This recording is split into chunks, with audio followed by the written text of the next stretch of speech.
Hey, welcome to Let's Unravel. I'm your friend Christina. So, Taylor got engaged.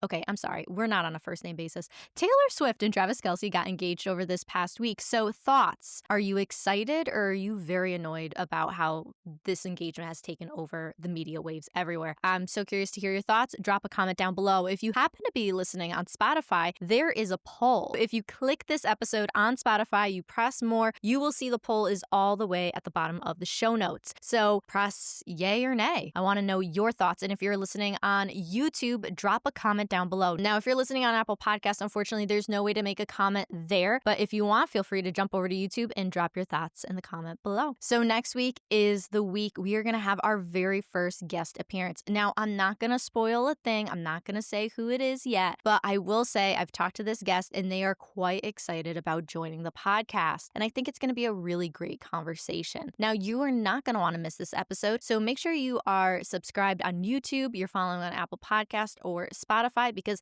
this is not an episode you're going to want to miss. Now, if you want to stay up to date on any news or short clips of the show, feel free to connect with us on Instagram and TikTok at Let's Unravel Pod. So without any further ado, let's jump into our favorite topic here at Let's Unravel, win of the week. So I'm pretty sure every week I say I have a really exciting or this is the coolest win there is, and I can't help it. I get really excited about these wins of the week, and this win is no different. So a friend of the podcast sent me a record frame. And if this doesn't make any sense to you, that's okay, because back in episode 9, Niche Interests, I had talked about how I found my prized possession, which is a Back to the Future vinyl. And I had made a slight joke saying I should really frame this. Well, one of my listeners took it very seriously and actually sent me a record frame. So, of course, I'm going to show you what this record looks like in its frame, because that wouldn't be fair to you if I didn't do that.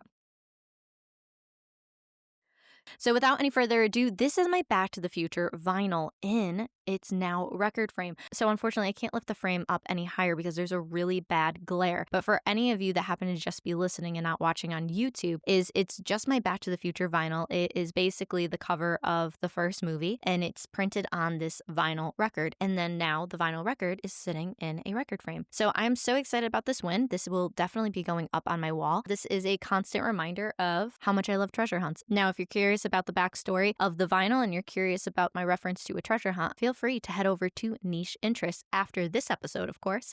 So now it's that time of the episode to jump into our topic, or should I say, let's unravel. Let's unravel leveling up. And I know what you're thinking. Leveling up, it sounds like a video game terminology. Now, I've never been much of a gamer. I do appreciate a good game here and there. But I will say, if I'm thinking about video games, I actually always think of that movie called Free Guy with Ryan Reynolds in it. It's basically like a video come to life where a guy doesn't even realize he's a character in a video game. And that's just the first thought that I always think of. So leveling up, I think it's a great topic to get into, having just come off of our 10th episode and just the celebration and all of the lessons learned in that episode and moving into leveling up. And so with leveling up, I really want to focus on this idea of we can level up in multiple areas of our life. You can do it from career, you can do it in your personal life, you can do it, honestly, you can do it anywhere. I've always been really good at asking questions because I feel like the best way to move forward is to ask hard questions, let's say. But sometimes I find myself having a really hard time coming up with an answer, especially to simple questions. So with this idea of leveling up, I think the first place I start would be more kind of asking, like, what does that mean? And it feels very straightforward because, you know, if you're thinking about it in terms of a video game or looking at it with face value, is I think it's easy to realize it means more you're going from one level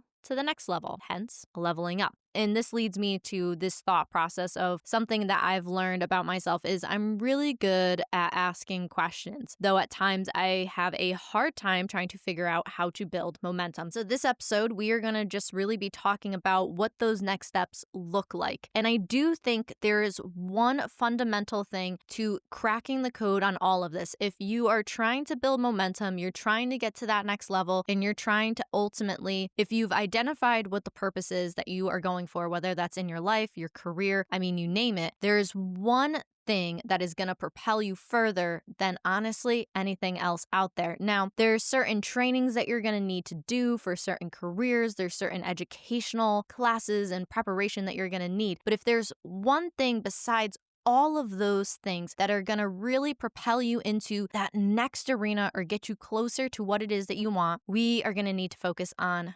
one particular topic in this. And that particular topic is all about mentors. Now, I have been fortunate enough to have multiple mentors in my life. And the most important thing about mentors is they can leave a lasting impression on your life. That's something that has been really cool, especially with that concept about leveling up and how just even briefly talking about the movie Free Guy with Ryan Reynolds. But what's so interesting about video games and just this concept of leveling up is how you go from level to level. And what's so cool is once you unlock one level and you move to the next one, a lot of times you get to go to new places or you get new skills. But if we also recognize that there's always new challenges. And what's also cool is as you get to those next levels, sometimes you meet new characters. And those new characters can either be villains or they could be mentors. And that is what I think is so unique even about video games is there is a storyline behind progressing forward. I don't know if you're anything like me, but anytime I've ever played video games, it's like they go from being really fun and almost like easy, and then you hit a certain level and it gets to this point where you're like, this is actually like quite difficult. And that's the same thing with life, where a lot of times you'll be on certain levels and it will feel really difficult, but then you get to the next level and you're like, okay, I'm not saying the last level was easy, but it's not as hard as the current level I'm on. So now that we've unlocked this idea that knowing one of the most important things that you're going to need in order to propel forward is that you are going to need a mentor. In the preparation for this episode and thinking about how I have gotten to have a lot of different opportunities to be in a lot of different fields. I mean, I've worked in fast food, I've worked in retail, I have packed airplane parts, I've worked in an accounting firm, I've worked at a startup, in an insurance company. I've done so many different things and I've gotten to meet a lot of different people along the way. One of the most important things that I've learned is you don't want to mislabel a relationship that you have in your life. I think it's easy when you come across people and they teach you things that you can be like, oh, this is my mentor. And don't get me wrong,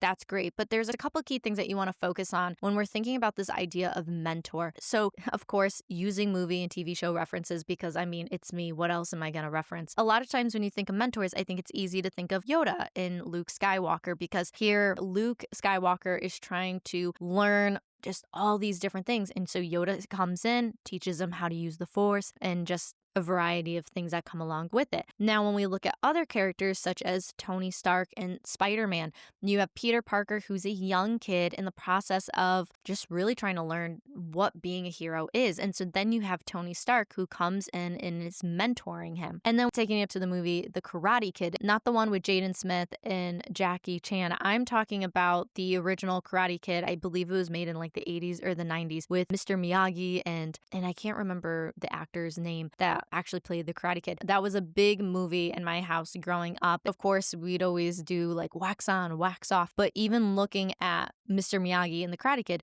that was a mentoring relationship. And lastly is I think about the Hunger Games, because when I was in high school, the Hunger Games was one of the biggest movie franchises at the time. I just think about Haymitch and Katniss and just their dynamic. That was a true moment of mentorship between the two of them. When we are talking about mentorship, I think it's really important to look at those 4 key components of mentors and their proteges, let's say. And something else to recognize is you have moments in your life where you start a new job or you start a new skill, and you're going to have people that come in and they teach you and they train you, and we're going to call them trainers. So you have people that are your trainers, but then you have people that are your mentors. And then I lovingly refer to the other people that give you little pieces of wisdom along the way, or I'll call them golden nuggets, is the other guys. And there's nothing wrong with the other guys, but they're the other guys. So you have these 3 main roles. You'll have people that come into your life, whether it's for a job, whether it's for a skill, or whatever the case may be, and they come in, they train you because it's almost like their social obligation or their job obligation to come in to train you. They could be great trainers. The difference with a mentor is, and I want you to hold on to this idea, is a mentor walks the path with you, not for you. A lot of times, because I've worked in a lot of different careers and jobs, I've gotten to have a lot of different trainers.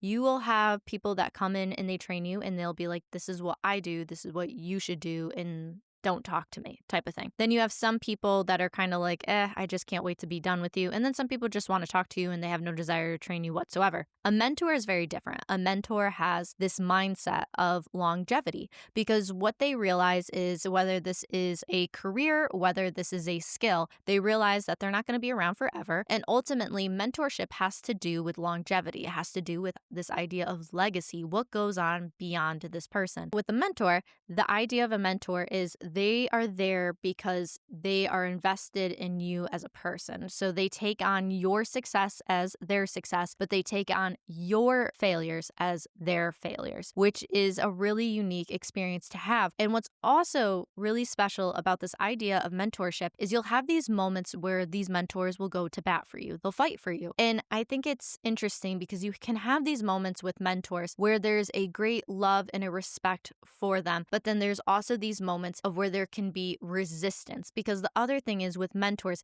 they're not there to soften you. They're actually there to sharpen you. And so perfect example is I always think about Haymitch and Katniss Everdeen from the Hunger Games, because throughout the whole first movie, Haymitch is like trying to soften Katniss up. And if you notice in the movie, she can almost be like this unlikable character because she doesn't fit the status quo of what the Capitol wants. Whereas Haymitch is trying to soften her up, trying to get her to have the look that she wants, but it doesn't make her softer. It doesn't make her more likable. In fact, in a lot of ways, it's repulsive, but that is what makes the people love her. So the Capitol people don't necessarily like her, but the average person does like her because she's real and she's authentic. She's not soft in the way that she's easily flexible to the demands of the Capitol. What you see with Haymitch is he is doing everything that he knows on how to make Katniss likable, but in reality, she doesn't find what he's doing as being helpful. In fact, she's finding it to be the complete opposite. When you move into the second movie and you see this idea where all of a sudden there's this whole plan involving Katniss that she has no clue about, but it's because Haymitch had helped orchestrate this plan. And if you notice with mentors, so like Haymitch, an example, is he's out for the best interest of her and for the society as a whole.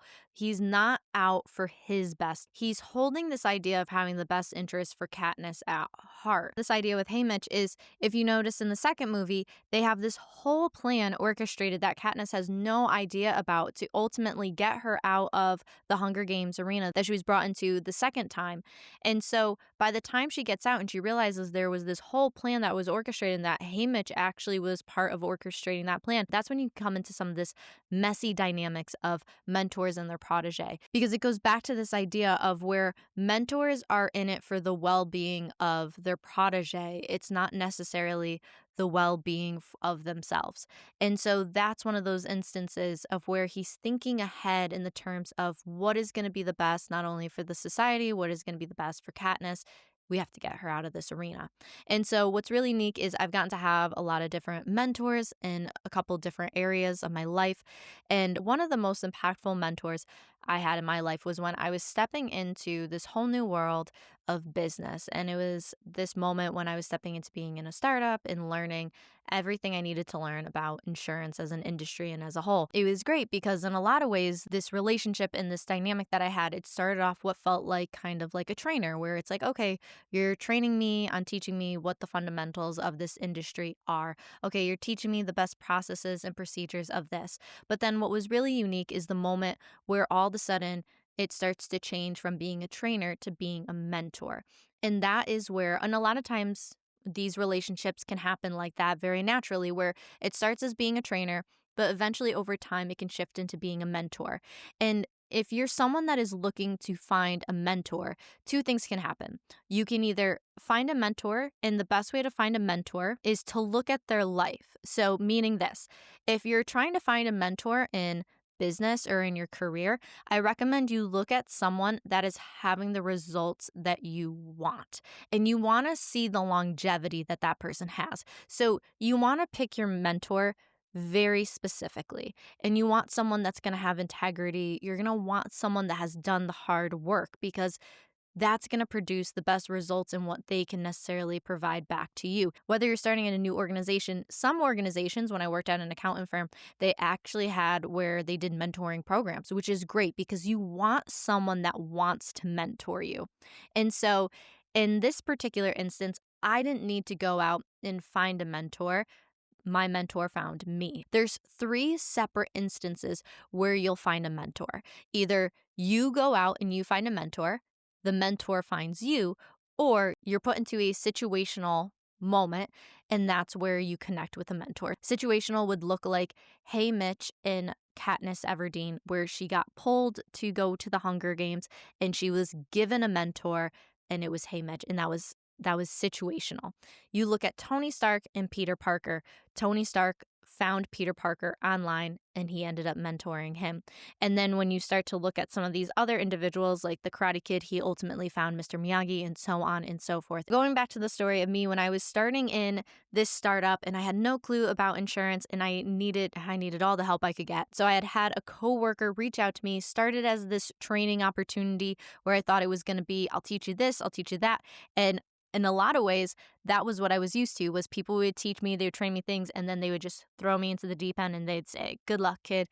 And in this moment, it wasn't like that, because what happened is there were separate instances where a lot of times it's the way people talk, which is great. And my mentor in this instance, she would always say things like, if you have a problem, call me, reach out. I'm happy to help. It would be things like that. And then it would be something along the lines of you always want to help the next person get their right footing. And so there was a lot of these different one-liners that she would have that it really instilled this value of understanding and taking care of the other people around you. And it goes back to that cheesy phrase of teamwork makes the dream work. But it's true, because if you can value your team, then you can make the dream work with that said team. So in that industry, she had taught me so many different principles that I needed. And by her teaching me those practices, teaching me the fundamentals, it propelled me. It propelled me into parts of my career I didn't really even kind of see coming, but it was because she gave me the tools that I needed. Once a mentor gives you the tools or lays the foundation in you on how to move forward, it's ultimately up to you what you end up doing with it. And so it was really cool with this mentor, and something that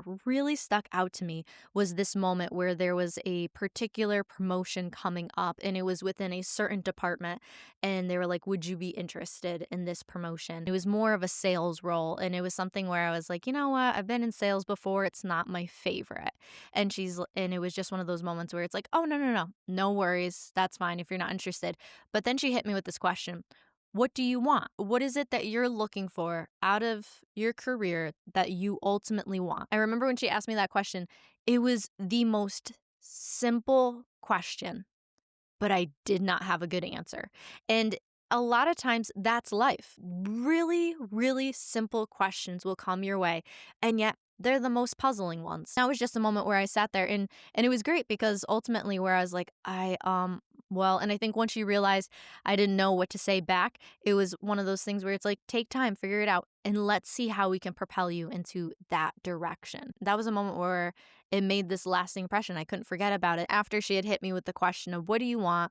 And even saying, it's okay, take some time to think about it. The best part of that whole conversation is by the time she had settled, it's okay, think about what it is that you want. So even after our conversation and she realizing that I was still in this moment of where I hadn't really thought about the trajectory of my career was at this moment in time, but when she was talking to me, there was this very clear moment in time where it was breaking this barrier. That's when she moved from being this idea of being like a trainer to being a mentor. I remember she had just given me this advice where she goes, Christina, as a woman, when you're in business, a lot of times it's easy to sit and to wait for opportunities, but the truth is you won't get opportunities if you sit and you wait. And the reason why she was saying that was because a lot of times when you're working with other men in this field, men will just get up and they'll go and they'll take opportunities. She goes, if you can't stand up and go and take opportunities for yourself, you'll never have opportunities.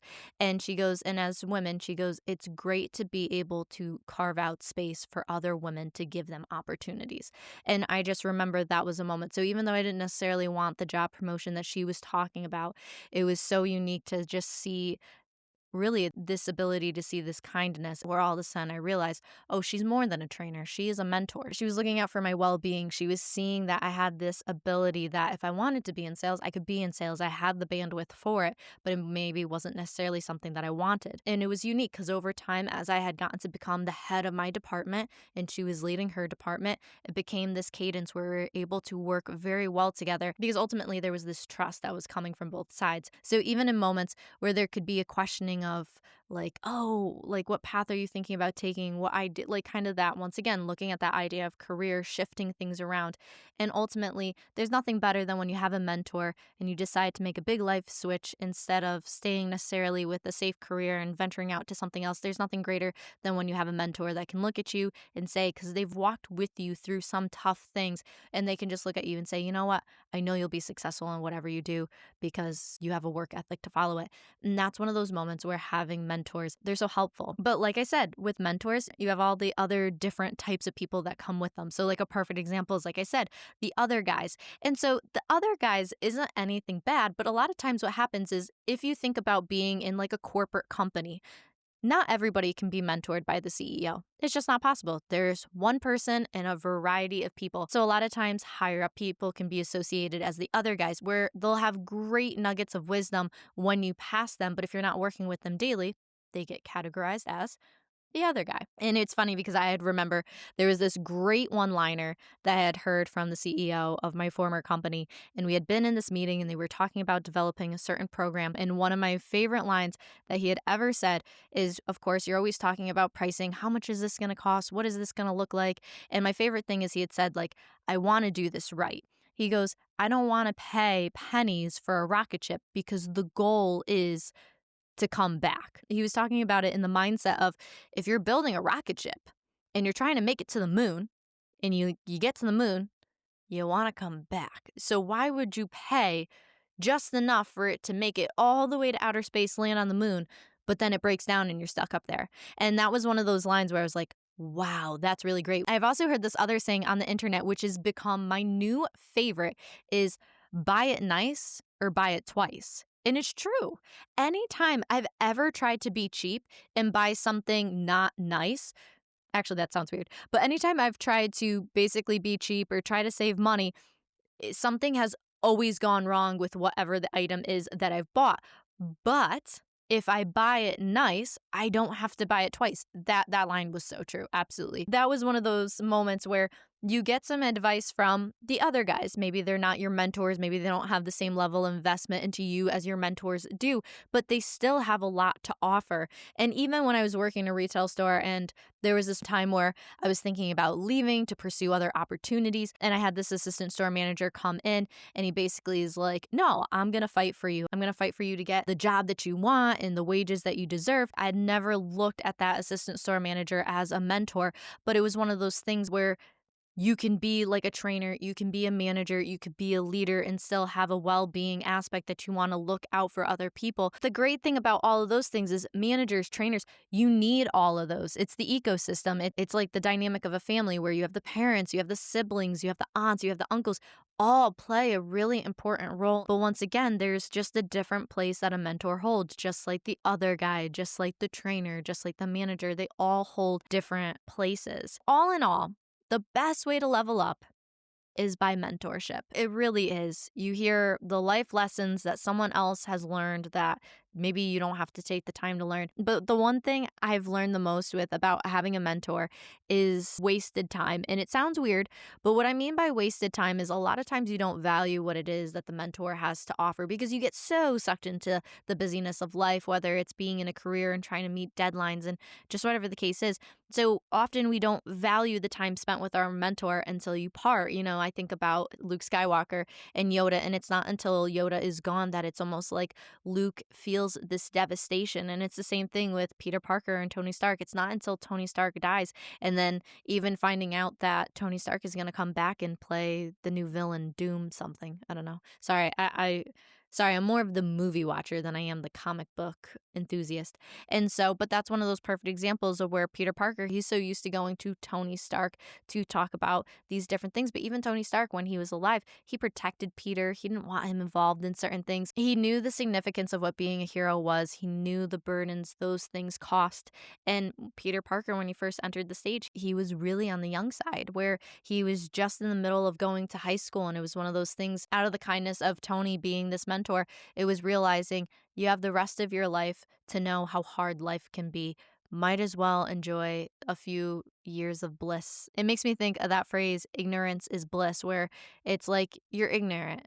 Enjoy the few years of bliss that you have. And that is the beauty of these relationships. And so, like I said, it's easy to undervalue the time that you have with a mentor, because when they're there, they're there. But what I want you to hold on to is mentors are in your life for a season and a reason. And so the thing is, they come in for a season, but then they're gone shortly after because there was a reason for them to be there. The other thing with mentorship is it's so easy to get caught up. I think about the idea of like best friends, and you're taught growing up you can only have one best friend. And I think we think the same thing with mentors, where it's like there could only be one mentor. And a lot of times in life, you can have multiple mentors. You can have people that make lasting impressions. The cycle of life can be a very long time. So to limit yourself to only having a few short years with one particular mentor, when there is a whole world of people out there that want to give whatever morsels of wisdom that they have to someone that really wants it ultimately. And your mentor is a good mentor